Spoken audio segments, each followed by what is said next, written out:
Bonsoir à tous, bienvenue sur le plateau de votre magazine d'actualité à la source. Au sommaire de votre journal ce soir, nous irons tout d'abord au Vatican où se déroule ces jours-ci la rencontre mondiale des jeunes consacrés. Et puis nous vous parlerons du voyage du pape à Cuba et aux États-Unis. Le pape François est attendu à La Havane samedi. Enfin, une idée de visite pour les journées du patrimoine européen ce week-end. La basilique Saint-Denis s'est refait une beauté. KTO vous la fait redécouvrir à la fin de ce journal. Et dans notre dossier, nous parlerons de l'Europe face à la crise des migrants et des questions géopolitiques que cette crise pose, avec deux regards, celui de Benoît Fidelin de Pèlerin. Bonsoir Benoît. Bonsoir. Et celui de Louis Dauphren de Radio Notre-Dame. Bonsoir Louis. Bonsoir. Messieurs, je vous retrouve tout à l'heure. Réveiller le monde, c'est le mot d'ordre donné aux religieux par le pape et c'est aussi ce qu'a rappelé le cardinal Bras de Aviz, préfet de la Congrégation pour les instituts de vie consacrée, ce mercredi devant 4000 jeunes religieux. Depuis 2 jours, ils sont venus du monde entier au Vatican pour célébrer l'année de la vie consacrée. On écoute le cardinal Bras de Aviz. Je pense que c'est notre conviction qu'il faut transporter le mystère de Dieu Trinité au sein de notre communauté. Ce n'est pas un engagement sociologique ou d'autre type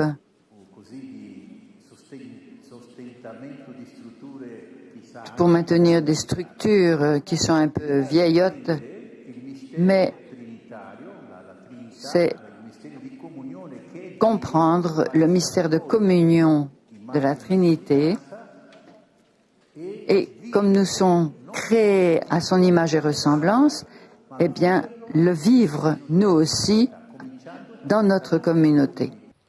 Et place Saint-Pierre, à la fin de l'audience, un livre a été distribué pour ces rencontres internationales, un recueil de témoignages de religieux. Au départ, ce livre ne visait que la Suisse romande, jusqu'au jour où le pape François le lit. Il demande alors qu'il soit édité dans le monde entier et lui donne même son titre « Aimer, c'est tout donner ». Une belle surprise pour Daniel Pittet, le père de famille à l'origine de ce projet. On l'écoute. C'était un coup fantastique aussi médiatique pour nous, n'est-ce pas? Parce que sur la place, il y a toutes sortes de gens, et des croyants, des non-croyants. Mais vous savez que c'est très rare que le pape autorise cette distribution sur la place. Alors nous sommes d'autant plus reconnaissants d'avoir pu faire ça. Et le pape nous a même dit que sans consacrer, il n'y aurait plus d'église. C'est un pape qui préfère beaucoup le témoignage, qui veut qu'on soit plus simple, qu'on soit concret. Donc à travers ces actes qu'il pose, je pense qu'il concrétise encore cela, que la vie religieuse est possible. Je crois que finalement l'homme est saturé de théories. Il faut qu'il voit du concret, il faut qu'il voit de la vie, justement, il faut qu'il voit des témoins. Et c'est pour ça qu'aujourd'hui on demande aussi à sortir, à témoigner, à parler de cet amour de Dieu. Parce que si c'est juste un langage, finalement c'est encore une philosophie comme une autre qui est plate. Non, est-ce qu'il y a vraiment une personne, une chair humaine qui tient un discours, qui le vit jusqu'au plus profond. C'est ça que les gens d'aujourd'hui cherchent ça c'est sûr. Et vous pourrez découvrir l'histoire incroyable de ce petit recueil dans le reportage jeudi prochain à 21h40. Toujours au Vatican, les membres du Conseil des cardinaux se sont retrouvés autour du pape François du 14 au 16 septembre. Ils ont finalisé le projet d'une nouvelle congrégation consacrée aux laïcs, à la famille et à la vie au sein de la curie romaine. La création de cette nouvelle structure est désormais entre les mains du pape. Car il faut dire que l'emploi du temps du Saint-Père est dense. Il entame samedi son 10e voyage apostolique, mais aussi le plus long. Le pape François est attendu par Raúl Castro samedi à 16h à La Havane. Une rencontre politique, mais aussi pastorale, comme nous l'explique Monseigneur Luis de Castillo depuis Santiago de Cuba. Dans le contexte de la détente entre Cuba et les États-Unis et la participation de la diplomatie vaticane, et même personnellement du Saint-Père, on pourrait voir seulement le côté politique de cette visite. Et on a fait un grand effort pour souligner sa présence pastorale. Sans doute, pour la communauté catholique, c'est un renouveau de de la foi, de la confiance, de l'espérance. Ce que j'espère, c'est un encouragement pour une évangélisation plus claire, plus publique, qui n'était pas même acceptable, permise il y a quelques années. À préciser, Monseigneur Luis de Castillo est un évêque uruguayen installé à Cuba depuis 7 ans. Quant au voyage du pape à Cuba, vous pourrez bien entendu le suivre en direct sur KTO à partir de samedi soir. Nous l'avons appris hier, réunie en assemblée plénière jusqu'au 18 septembre, la conférence épiscopale canadienne a élu un nouveau président, Monseigneur Douglas Grosby, évêque d'Hamilton. Cet oblate de la congrégation Marie Immaculée succède à Monseigneur Paul-André Durocher, l'archevêque de Gatineau. Ils ont été des témoins lumineux de foi du génocide rwandais. Le diocèse de Kigali ouvre une enquête le 18 septembre pour la cause de canonisation du couple Cyprien et d'Afrose Rugamba. Ils avaient fondé la communauté de l'Emmanuel de ce pays et développé un grand apostolat auprès des couples, des familles et des gens de la rue. Les époux ont été assassinés le 7 avril 1994, au début du génocide au Rwanda, avec 6 de leurs 10 enfants. On écoute François-Xavier Ngarambe, vice-postulateur pour les causes de canonisation au Rwanda. On a besoin en fait de laisser, je dirais, le christianisme de masse ou le christianisme social. On le fait parce que les autres le font, mais vraiment une adhésion à Dieu, donc la sainteté, comprendre que nous sommes appelés à la sainteté. Et donc on a besoin des modèles. C'est la première fois qu'il y a une ouverture des causes de béatification et de canonisation. Je crois que ça peut renouveler la vie chrétienne, fortifier les gens dans la suite du Christ à travers l'adoration, la compassion, l'évangélisation. Et puis, comme c'est des gens normaux, avec 10 enfants, les gens vont les découvrir et ils vont commencer à intercéder Dieu en communion avec eux. Donc je pense qu'il y aura plein de grâces, il y aura une pluie de grâces dans le pays. Trouver la joie même quand on est gravement malade, c'est ce que vivent 7000 pèlerins en ce moment à Lourdes pour le 30e pèlerinage de l'association Lourdes Espérance Cancer. C'est Monseigneur Jacques Blacard, évêque d'Orléans, qui préside ce pèlerinage. Alors, quelle place pour la joie? On l'écoute. La joie de la rencontre, la joie de la mission. Et de fait, cette joie, elle est profonde malgré les souffrances des uns et des autres. Voilà, la joie qui vient de la rencontre avec le Christ, bien sûr qu'on fait tout particulièrement ici. Et puis la joie aussi de cheminer ensemble. Au fond, le bonheur vient lorsqu'on se donne pour les autres. Donc on rappelle qu'il y a 7000 pèlerins, 7000 pèlerins, et que le pèlerinage monte chaque année en nombre. Ça veut dire qu'il correspond vraiment à un besoin d'aujourd'hui. Ouverture d'un grand jubilé à Notre-Dame de la Salette ce week-end. Pour entrer dans la 170e année des apparitions de la Vierge Marie, le sanctuaire Notre-Dame de la Salette organise une fête patronale. En 1846, Maximin Giraud et Mélanie Calva, 2 enfants de berger, disaient avoir rencontré une belle dame en pleurs. Cette dame leur confie un message de conversion pour tout son peuple. Nous reviendrons sur ce jubilé mardi, mais en attendant, ne ratez pas le documentaire de Armand Isnard, Notre-Dame de la Salette, diffusé demain soir sur KTO à 20h40. On parle tout le temps des églises qui tombent en ruine, mais aujourd'hui on va vous parler d'une basilique qui renaît. C'est la basilique des Rois de France en Seine-Saint-Denis. Depuis 3 ans, le diocèse, la municipalité et l'État sont mobilisés pour rénover la basilique Saint-Denis. Les travaux touchent à leur fin. La basilique sera ouverte au public ce week-end pour les journées européennes du patrimoine. Et en avant-première, nous vous proposons de découvrir la basilique flambant neuve. Un reportage de Coraline Salvoche. Elle a beau avoir un millénaire, sa façade est flambant neuve. Le fronton de la cathédrale de Saint-Denis est libéré de ses échafaudages après 3 ans de travaux. Jean-Pascal Lanuy est directeur adjoint de la Direction régionale des affaires culturelles. Il accompagne le projet depuis ses débuts. Il a fallu le mener, le suivre avec un comité scientifique, avec des choix de restauration qui ont été nombreux, parfois difficiles. On est là à la naissance même de l'art gothique, et donc il faut le préserver pour que le reste du monde puisse le voir. Mais il faut aussi permettre aux générations futures d'en disposer comme nous en avons disposé. Le chantier a nécessité plus de 3 millions d'euros et le défi était de taille pour cette troisième grande rénovation de l'histoire de la cathédrale. Il y avait des choix importants à faire, notamment sur l'horloge, parce que c'est un élément qui est très central et où il fallait choisir entre une version 19e siècle, une version 12e siècle. Mais la façade n'est pas le seul endroit à avoir été rénové par l'État. Le chœur liturgique est aussi presque flambant neuf. Là aussi, la palissade a disparu, une aubaine pour le recteur de la cathédrale. Pour la beauté de la cathédrale, j'en suis vraiment très heureux. On dit souvent que la Seine-Saint-Denis est un département difficile, très pauvre. Eh bien voilà, il se trouve que cette restauration est aussi au service de cette communauté chrétienne et j'en suis très heureux pour elle. À ses côtés, Françoise Viéville, responsable de l'art sacré pour le diocèse. Et après toutes ces années de travaux, la cathédrale n'a plus aucun secret pour elle. La tombe de Saint-Denis est sous l'autel, dans la crypte. Donc la crypte a été restaurée. On a remporté une soixantaine de tombeaux de sarcophages mérovingiens qui ont été remis à l'endroit d'où ils avaient été retirés, exactement à l'emplacement, notamment celui de la reine Arégonde qui était la belle-fille de Clovis. En plein cœur de la ville, la cathédrale reste méconnue du grand public mais aussi des diocésains. Ce week-end devrait donc permettre à tous de se réapproprier la nécropole des rois de France. J'ajoute que le diocèse de Saint-Denis aménage le chœur liturgique de la cathédrale. Un nouvel autel et un nouvel ambon seront installés en octobre pour les 50 ans du diocèse. Et puis nous terminons ce journal avec des images de la procession en l'honneur de Notre-Dame du Cordon à Valenciennes, un pèlerinage qui a lieu depuis l'an 1008, tous les deuxièmes dimanches de septembre. Les fidèles se souviennent que la Vierge Marie a protégé la ville de la peste. Toujours sympathique de voir le maire d'une ville porter la Vierge en procession. Voilà, c'est l'heure de notre revue de presse.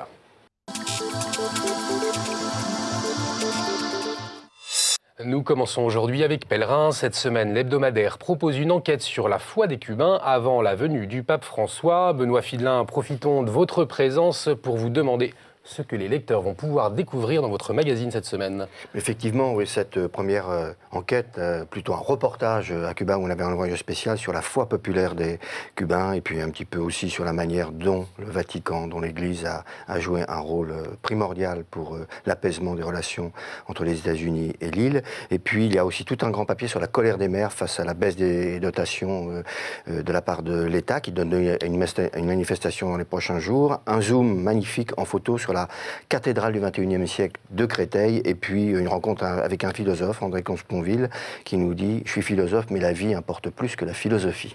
Merci Benoît. Effectivement, j'ajoute que la cathédrale de Créteil, qui fait la une de votre magazine, sera dédicacée ce dimanche, un événement à vivre en direct sur KTO.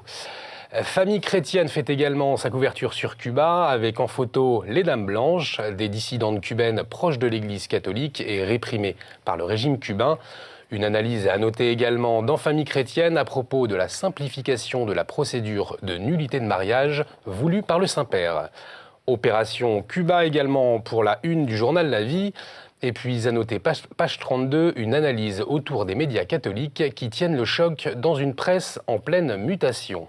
Enfin, le journal protestant Réforme s'intéresse à l'islam et pose une question: faut-il réformer ou refonder l'islam? À noter également page 17, l'appel de Jean Fontagneux, le secrétaire général de la Fédération de l'entraide protestante. Il lance un appel pour une politique d'accueil généreuse avec les migrants. Et voici maintenant notre chronique L'œil 2. Cette semaine, le père Armogat prend de la hauteur sur la crise des migrants.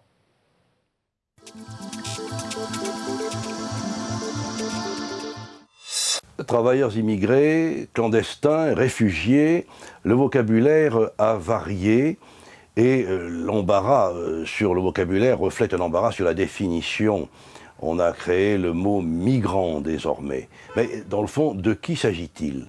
Il s'agit d'abord de personnes qui abandonnent leur foyer, qui risquent leur vie pour quitter leur pays, en essayant de trouver ailleurs des conditions de vie décentes et sûres. La massification des flux migratoires a fait voler en éclats les discours humanitaires.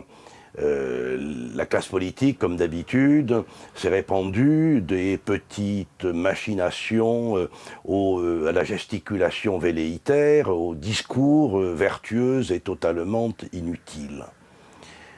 Les flux migratoires ne sont pas nouveaux. Ce qui est nouveau, c'est leur massification, des dizaines, voire des centaines de milliers de personnes qui font voler en éclats ce que nous pouvions prévoir. Ce n'est pas nouveau et l'Europe en a profité, en a tiré profit au fil des siècles. Ce qui est nouveau, c'est le grand nombre de personnes, d'une part, et d'autre part, une situation de crise dans une Europe vieillissante, à la démographie ralentie, au développement plat. Alors, bien sûr, il faut pallier les effets négatifs, mais il faut aussi s'interroger sur les causes. D'abord, l'insécurité de ces zones, une insécurité que l'Europe et la France ont largement développée, par exemple en détricotant le maillage sécuritaire créé par des dictateurs laïques. Il convient de prendre en compte les problèmes économiques. Les zones de conflit sont souvent des zones de mal développement. Là encore, le poids historique de la colonisation européenne a largement joué. Mais c'est aux causes qu'il faut s'adresser tout en palliant les effets négatifs. Nous assistons à une sorte de bonne conscience de l'Occident. Or, ce qu'il nous faut, c'est un examen de conscience. Et cet examen demande du courage, de la lucidité et de l'intelligence, trois qualités qui ne brillent guère dans le flot de paroles que nous entendons depuis quelques semaines. Passons maintenant à notre dossier du jeudi.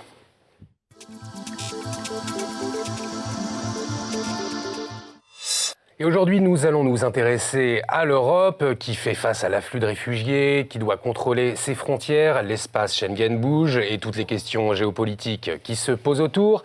Eh bien, pour en parler avec nous aujourd'hui, j'accueille Louis Dauphren, rédacteur en chef de Radio Notre-Dame. Bonsoir Louis. Bonsoir. Et Benoît Fidelin, rédacteur en chef de Pèlerin. Bonsoir.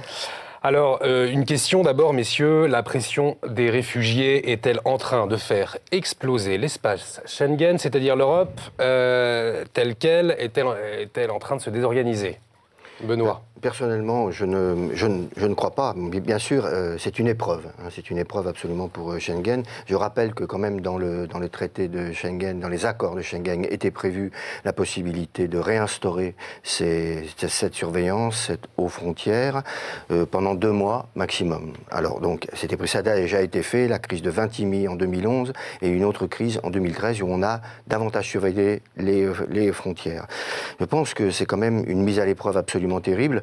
On va voir comment en sortir, mais je pense qu'il ne faut pas que ça remette en cause, personnellement, ces accords de Schengen qui sont un acquis absolument extraordinaire quant à la libre circulation d'abord des personnes à l'intérieur de cela, dans la liberté. Et puis, il y a quelque chose aussi, c'est la liberté des échanges que cela permet. Et pour le développement, elle est beaucoup plus féconde que la contrainte. On parlera après de ce qu'il faut faire, peut-être, pour essayer de se protéger, mais je pense que les remettre en cause durablement serait vraiment néfaste. Louis Dauphren, on ne remet pas en cause les accords de Schengen ? Pierre Jox, à l'époque de François Mitterrand, avait essayé de le dissuader de signer les accords de Schengen. Et le chef de l'État avait finalement cédé, alors que Pierre Jox faisait valoir des arguments qui me semblent tout à fait justes. C'est-à-dire, on ne peut pas faire confiance aux douaniers grecs pour défendre, comme on ne peut pas faire confiance nécessairement aux Hongrois, ou à ceux qui sont à la lisière de l'espace Schengen, pour défendre l'intégralité de l'espace européen.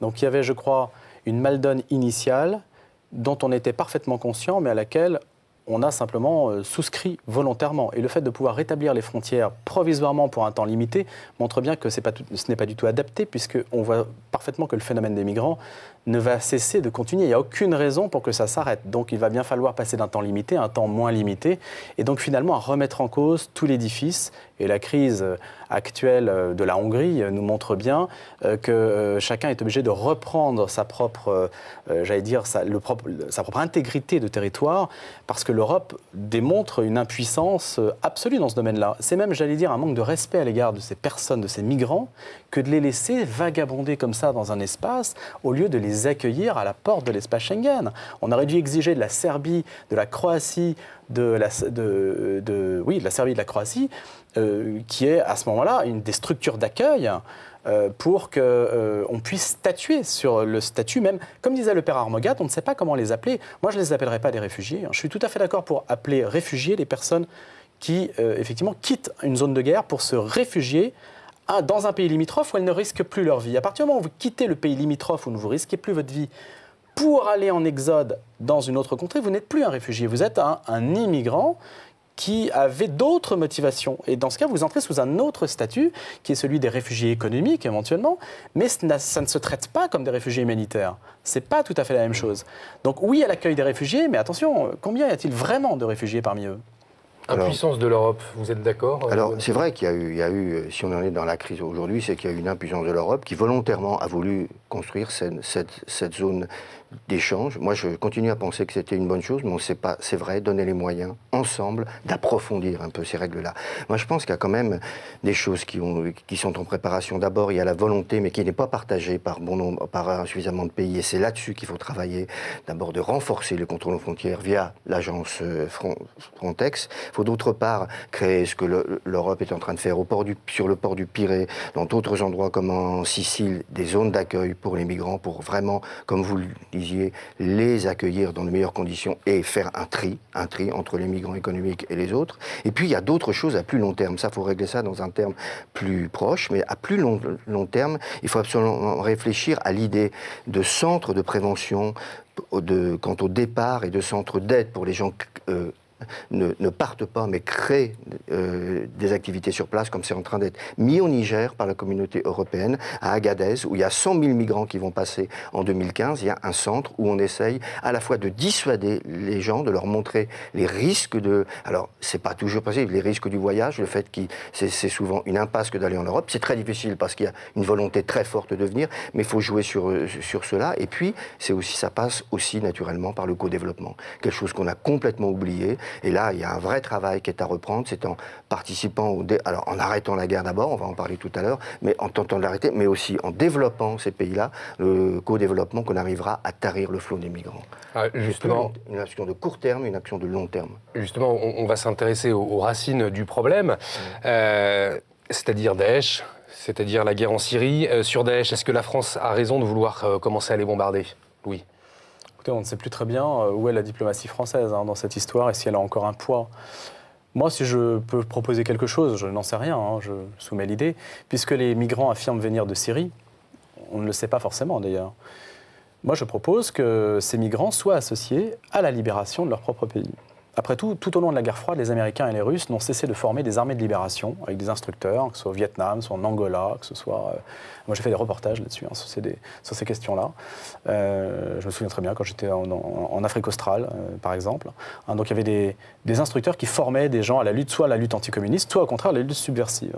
Et bien après tout, on a tout à fait les moyens militaires de constituer des armées de libération nationale. Et moi, ça me paraîtrait tout à fait logique que ces personnes qui viennent de Syrie contribuent à la liberté, à la libération de leur propre pays. Ils devraient être en ligne de front de la lutte contre Daesh. Ça me paraît tout à fait logique, puisque Daesh les oblige à partir. Donc, ils n'ont, je pense, qu'une seule intention, c'est de retourner dans ce pays et le libérer. Je pense que la France doit la favoriser, cette possibilité-là. Moi, je pense, oui, je suis assez d'accord avec ça, cette solution qu'on pourrait dire entre guillemets locale. Bon, mais je pense que les frappes, elles vont montrer leurs limites. On sait très bien, des frappes chirurgicales, et puis les combattants sont remplacés petit à petit. Rien ne vaudra, tous les spécialistes le disent, l'envoi de troupes au sol. Or, les Américains ne le feront pas, échaudés par l'Irak, par l'Afghanistan et par autrefois bien sûr le Vietnam. Nous ne le ferons pas non plus. Donc l'idée, c'est cette coalition. Qui naturellement aurait un feu vert de l'ONU, avec des forces spéciales, qui viendraient des pays occidentaux, peut-être même de la Russie si elle participe, mais aussi des soldats, des puissances locales aussi, qui sont la Syrie, qui sont l'Iran, la Jordanie, la Turquie et autres, le Qatar. Il y a bon nombre d'experts qui pensent qu'il peut y avoir aussi de pays arabes qui sont complètement sur le front de Daesh, qui sont vraiment concernés par l'avancée, aussi qu'ils participent à une coalition. Alors c'est pas facile, il y en a déjà comme les forces proches de l'Arabie Saoudite qui sont en guerre contre les houthis au Yémen, mais je pense qu'il n'y aura qu'une solution, oui, effectivement, avec une participation locale et une implication des pays arabes eux-mêmes à nos côtés pour aller sur le terrain, pour éradiquer Daesh. Louis Dauphren, pour conclure, la Syrie, est-ce qu'il faut parler avec Bachar al-Assad ? Écoutez, il faut définir l'ennemi à éradiquer. Il a été désigné, l'ennemi à éradiquer. Donc dès lors, tous ceux qui peuvent contribuer à l'éradication de cet ennemi se situent de fait dans une coalition. Une coalition, ça ne veut pas dire qu'on est d'accord. Staline et Roosevelt étaient bien ensemble contre le nazisme. C'est la même chose aujourd'hui. Je pense qu'il faut faire une coalition de tous les intérêts qui peuvent être divergents par ailleurs et qui peuvent converger sur une cible à neutraliser. Ça ne me paraîtrait pas complètement stupide. Et messieurs, je vous remercie beaucoup d'avoir répondu à nos questions. Quant à nous, nous nous retrouvons mardi prochain. Vous pouvez revoir cette émission sur www.ktotv.com. Très bonne soirée à tous.